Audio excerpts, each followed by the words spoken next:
बिस्मिल्लाहिर्रहमानिर्रहीम। अस्सलाम वालेकुम स्टूडेंट्स। बेटा आज का जो हमारा लेक्चर वो print statement, assignment statement print statement and input statement.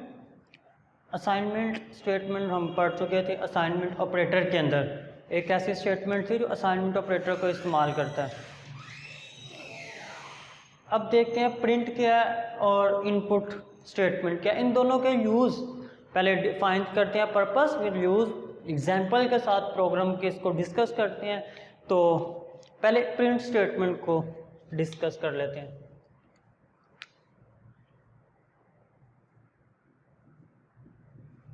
Students, हमें पता है जब हम बात करते हैं कंप्यूटर प्रोग्राम की, तो कंप्यूटर प्रोग्राम उस वक्त तक यूज़लेस है जब तक आप उसके अंदर इनपुट ना दे सकें और वो आपको आउटपुट रिटर्न ना कर सकें। इनपुट और आउटपुट लाजमी पार्ट है मोस्टली हमारे कंप्यूटर प्रोग्राम का। अगर आप इनपुट नहीं दे रहे, आपको आउटपुट नहीं मिल रही, कोई फ़ायदा नहीं है कंप्यूटर प्रोग्राम का। तो आउटपुट के लिए हम अपने प्रोग्राम से, बेसिक प्रोग्राम से आउटपुट लेना चाह रहे हैं on the display screen. Screen के ऊपर अगर आप आउटपुट लेना चाह रहे हैं तो उसके लिए जो आप स्टेटमेंट यूज़ करते हैं डैट इज़ प्रिंट। तो print statement is used to display output on the screen.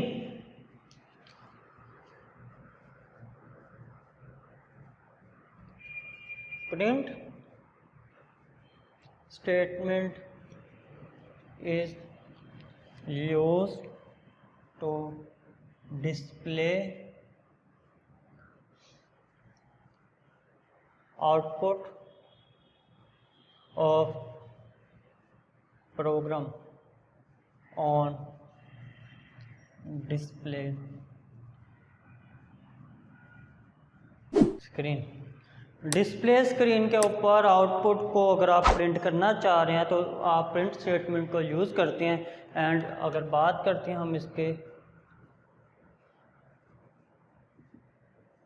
Syntax की, तो आप लिखते हैं प्रिंट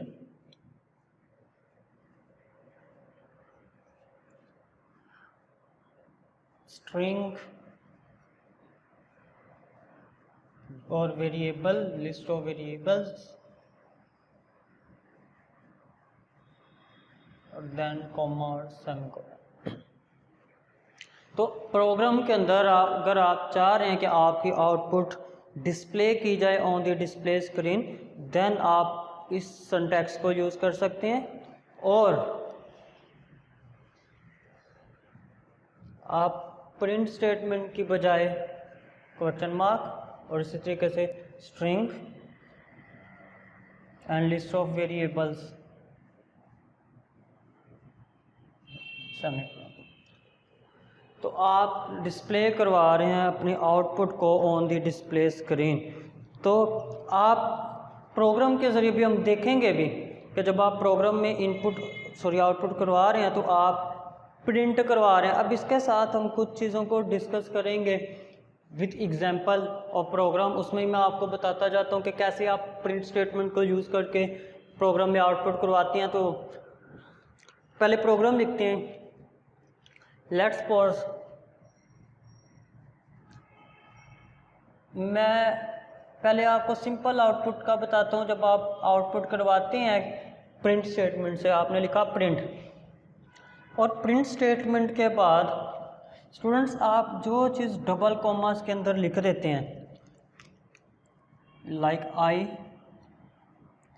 लव पाकिस्तान, तो मैंने डबल कॉमास के अंदर ये लिखा। अभी हम स्ट्रिंग की बात कर रहे हैं, ये स्ट्रिंग है। स्ट्रिंग हम पढ़ के आ चुके हैं। String is the collection of alphabets enclosed in double quotation marks. तो जब मैं इस तरह से लिखता हूँ डबल कॉमास के अंदर कोई चीज़, तो वो बन जाती है constant. Constant, what do you mean by constant? मतलब कि वो वैसे ही प्रिंट हो जाएगी। इस लाइन की आउटपुट आएगी आई लव पाकिस्तान। जब आप इस प्रोग्राम को करते हैं, रन चलाते हैं, तो इसकी आउटपुट हमारे पास आ जाएगी जो चीज़ लिखी हुई है आई लव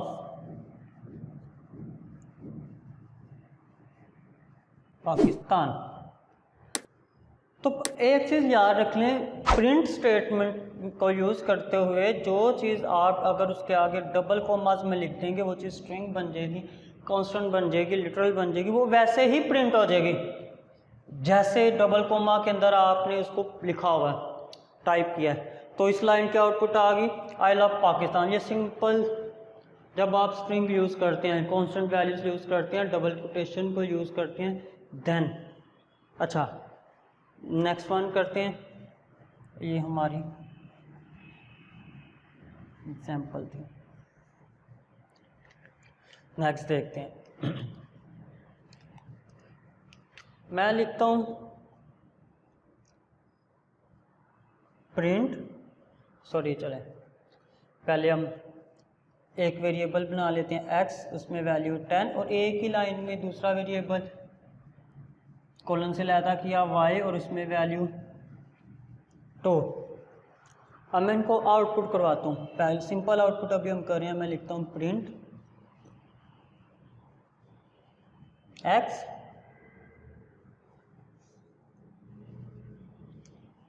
प्रिंट y।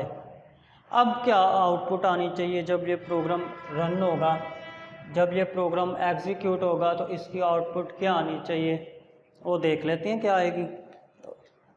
और जब हम रन करेंगे ये प्रोग्राम तो ये लाइन नंबर जब 10 चली, इसमें सिर्फ वैल्यू साइन हुई, x को 10 y को 2। लाइन नंबर 20 चली, प्रिंट हो जाए, आउटपुट हो जाए क्या, तो ये x डबल कोमा ऊपर नहीं लिखे हुए, इसके ऊपर डबल कोमा थे।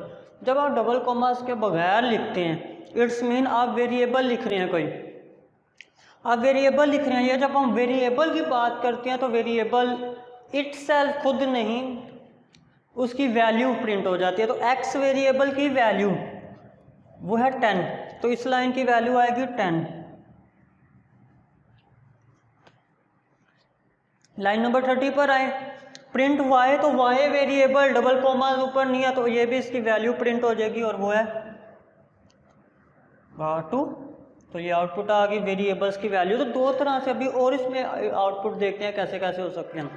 अभी हमने देखा कि अगर डबल कोमास के अंदर कोई चीज़ लिखते हैं वो चीज़ लिटरल स्ट्रिंग बन गई, वो वैसे ही प्रिंट होगी। अगर डबल कोमा के बगैर लिखेंगे वो वेरिएबल है, फिर उसकी वैल्यू प्रिंट होती है। अब इसको और फॉर्म्स में हम चेंज करते हैं, एग्जांपल्स को प्रिंट स्टेटमेंट की ही। अब मैं लिखता हूँ एक प्रोग्राम आप लोगों के लिए ही, सिर्फ सिमिलरली x की वैल्यू 3 एंड b की वैल्यू 15। अब आउटपुट देखते हैं क्या आएगी। मैं लिखता हूँ print x print x print b।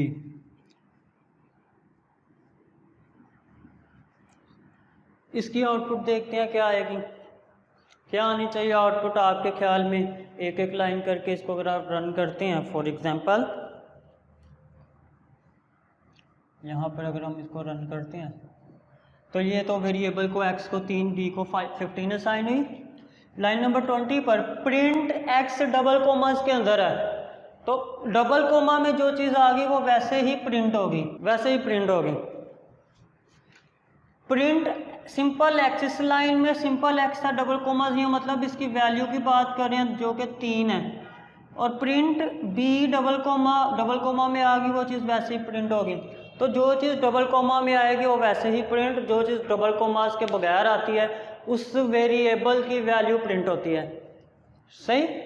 अब इसी को आगे लेकर चलते हैं हम, use of comma and semicolon, उसको देखते हैं प्रिंट स्टेटमेंट के साथ। उसको जब आप यूज़ करते हैं तो क्या होता है, तो चलें मैं लिखता हूँ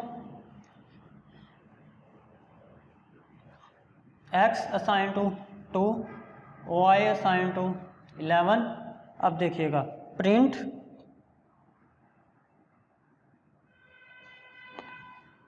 double comma value of x equal to double comma. मैंने लिखा प्रिंट के आगे डबल कोमा में कोई चीज़, तो आपको पता है इसकी आउटपुट यही आ जाएगी, value of x is equal to. अब देखिए आगे मैं यूज़ करता हूँ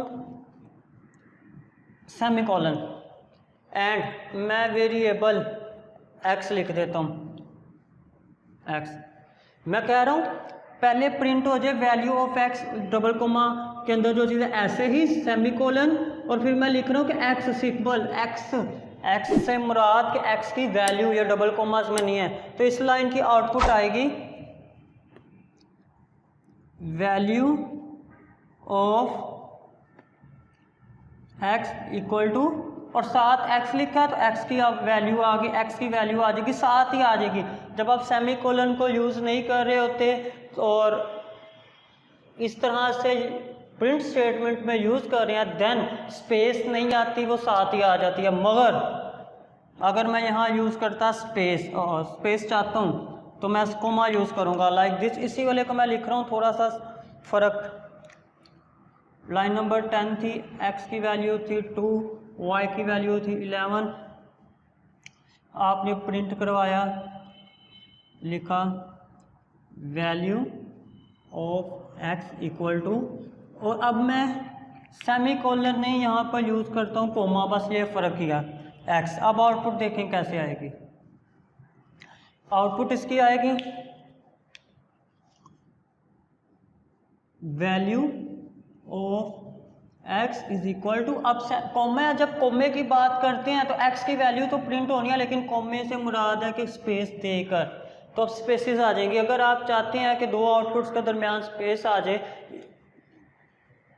कोमा, और अगर आप चाहते हैं कोई स्पेस ना आए तो सेमीकोलन को यूज़ करते हैं। तो इस तरह से प्रिंट स्टेटमेंट को आप यूज़ कर रहे होते हैं अपनी आउटपुट को डिस्प्ले करवाने के लिए on display screen.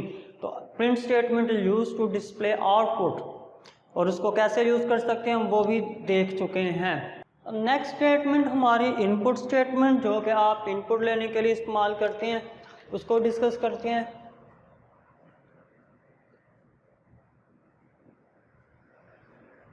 Input statement का काम है ड्यूरिंग द प्रोग्राम एग्जीक्यूशन, जब हम प्रोग्राम चल रहा होता है, ड्यूरिंग प्रोग्राम एग्जीक्यूशन मतलब इनपुट रन टाइम पर प्रोग्राम चल रहा है। अभी जो मैंने 2-3 एग्जांपल लिखी थी, इसमें इनपुट नहीं लिया हमने, मैं खुद वैल्यू साइन करता था x को, कभी 10 कभी 2, तो खुद वैल्यू हर बार प्रोग्राम उन्हीं वैल्यू के लिए चलता है। मगर हम चाह रहे हैं कि लाइक जैसे हमारा कैलकुलेटर आप यूज़ करते हो, जितनी बार ऑन करो उतनी बार अपनी मर्ज़ी से इनपुट दे के ऑपरेशन परफॉर्म करवाते हो कीपैड से, इसी तरह से हम भी अपना प्रोग्राम में अगर इनपुट लेकर प्रोग्राम पर कोई एग्जीक्यूशन, कोई ऑपरेशन परफॉर्म करवाना चाह रहे हैं तो इनपुट स्टेटमेंट यूज़ की जाती है। Input statement is used to take input from user through keyboard during program execution.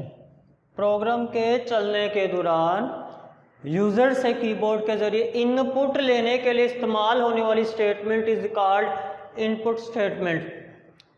तो इनपुट लेनी है आपने, इनपुट स्टेटमेंट को आप यूज़ करेंगे। इनपुट स्टेटमेंट सिंटैक्स उसका देख लेते हैं, फिर एग्जांपल देख लेते हैं। आप इनपुट कीवर्ड यूज़ करते हैं, इनपुट स्ट्रिंग, प्रॉम्प्टिंग स्ट्रिंग, जो आपको एक मैसेज देती है कि आपने क्या चीज़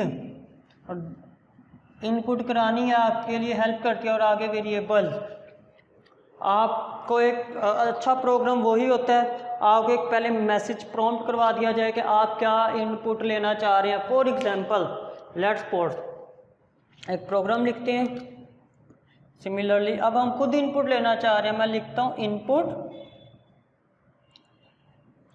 इनपुट और आगे कोई वेरिएबल जिसके अंदर इनपुट लेनी है, लाइक एक्स, इनपुट एक्स, इसका मतलब एक्स के अंदर इनपुट आ जाए।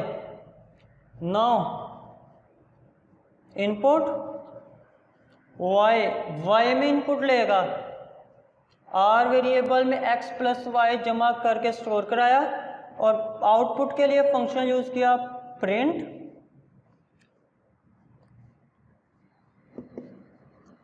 आर। ये प्रोग्राम कैसे चलेगा ये देखना अब हमने, और उसके बाद इसी को चेंज करेंगे, वो कैसे चलेगा वो देखिएगा। पहली लाइन चली, जैसे ये लाइन एग्जीक्यूट हुई हमारा प्रोग्राम रुका, स्क्रीन के ऊपर एक क्वेश्चन मार्क आएगा ब्लिंक करता हुआ, इट्स मीन ये मांग रहा है कुछ इनपुट, वो कह रहा है इनपुट एंटर करो। अब मैं तो प्रोग्राम लिख रहा हूँ, मुझे पता है मैंने किस चीज़ का प्रोग्राम लिखा है, आपके सामने ये नहीं है, आपको क्वेश्चन मार्क नज़र आ रहा है, आपको नहीं पता क्या इनपुट दूँ।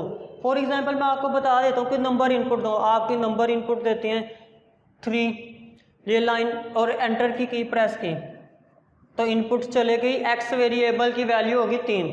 फिर अगली लाइन चली वाई वेरिएबल, फिर ये ब्लिंक किया क्वेश्चन मार्क, आपको फिर पता चला कोई इनपुट देने आपने दी 7 और प्रेस की एंटर की, वो इनपुट चले गई वाई वेरिएबल में। अब एक्स और वाई की ये वैल्यू 3 जमा 7 10 असाइन हुआ आर को और आर प्रिंट हो गया, इस लाइन की आउटपुट जमा होकर आगे 10 प्रोग्राम एंड। ये प्रोग्राम इनपुट भी ले रहा है आउटपुट भी दे रहा है, मगर ये यूज़र फ्रेंडली नहीं है, ये एक अच्छा तरीका नहीं है, ये एक अच्छा प्रोग्राम नहीं है, बिकॉज मैसेज प्रॉम्प्ट नहीं हो रहे। इसी वाले प्रोग्राम को अगर मैं चेंज करके लिखता हूँ देखेगा सेम यही काम। तो प्रॉम्प्टिंग स्ट्रिंग क्या होती है उसको मैं लिखता हूँ इनपुट स्टेटमेंट डबल कोमा में एंटर आ नंबर इक्वल टू, अगर मैं यहाँ यूज़ करता हूँ सेमीकोलन और अब आगे उस वेरिएबल का नेम। मैंने डबल कोमा में आपको पहले चीज़ बताई, जो चीज़ डबल कोमा में लिखी वो स्ट्रिंग बन जाती है। तो ये लाइन पहले प्रिंट करेगी एंटर आ नंबर, हमें देख के पता चलेगा कि नंबर एंटर करना, हम पढ़ के और वो नंबर एंटर करेंगे, वो एक्स वेरिएबल में चले जाएगी 20 input enter second number enter करो और वो वाई में, उसी तरीके से आर में एक्स प्लस वाई किया, 40 पे प्रिंट करवाया। पहले हमने सिंपल आर लिख दिया था, इधर सिर्फ एक्स वाई, मैसेज प्रॉम्प्ट नहीं कराया। मैसेज प्रॉम्प्ट और आर के लिए भी अच्छी तरीका है कि हम लिखें प्रिंट रिजल्ट इक्वल टू के रिजल्ट क्या आया हमारे पास। और अगर आपने साथ ही आउटपुट करवानी है तो सेमीकोलन कॉमा लगाएंगे तो स्पेस आएगी आर की वैल्यू और प्रोग्राम किया एंड। अब ये देखते हैं कैसे चलेगा। तो ये देखें दोनों की मतलब के पर्पस सेम है, 2 नंबर्स इनपुट लिए और उन 2 नंबर्स को ऐड किया, लेकिन चलेगा कैसे। ये लाइन पहले चली इनपुट तो लिखा हुआ आएगा जो डबल कोमा में एंटर नंबर इक्वल टू और आगे कर्सर ब्लिंक कर रहा होगा क्वेश्चन मार्क, पढ़ के पता चल जाएगा क्या काम करना है। एक नंबर एंटर करना है, आप एक नंबर एंटर कर देंगे उसी तरीके से 3 की थी हाँ जी। फिर अगली लाइन चली, वो भी मैसेज प्रॉम्प्ट हुआ, पहले एंटर सेकंड नंबर, फिर कर्सर क्वेश्चन मार्क ब्लिंक किया, वाई की वैल्यू आपने एंटर की, डेट इज 7। अब दोनों ऐड हुए, ऐड होके इस लाइन में आउटपुट होगी तो आउटपुट डायरेक्ट वैल्यू नहीं आ जाएगी, अब पहले लिखा हुआ आएगा रिजल्ट इक्वल टू और सेमीकोलन है तो साथ ही आर की वैल्यू 10। तो अब ये एक अच्छा प्रोग्राम बन चुका है। इसकी निस्बत देखें, इसमें भी वही काम हुआ लेकिन हमें वो कोई मैसेज प्रॉम्प्ट नहीं हो रहा था, क्या करना है इसमें हमने मैसेज प्रॉम्प्ट करवाए। तो इनपुट स्टेटमेंट इनपुट ले लिया और उसको आप अच्छे तरीके से यूज़ करें प्रिंट को और इनपुट स्टेटमेंट को। हमारी कोशिश होनी चाहिए प्रोग्राम यूज़र फ्रेंडली हो, जितना अच्छा यूज़र के लिए जितनी आसानी हो उसको मैसेज प्रॉम्प्ट करवाया जाए। इनपुट लेनी है, क्या इनपुट लेनी है, आउटपुट हो रही है, क्या आउटपुट ले रही है, हो रही है। तो दो ही स्टेटमेंट है, इनपुट के लिए इनपुट, आउटपुट के लिए प्रिंट। तो विद एग्जांपल हमने देखा, होप सो क्लियर होगा आपको सब। अब नेक्स्ट लेक्चर में नेक्स्ट टॉपिक को डिस्कस करेंगे। तब तक के लिए अल्लाह हाफिज़।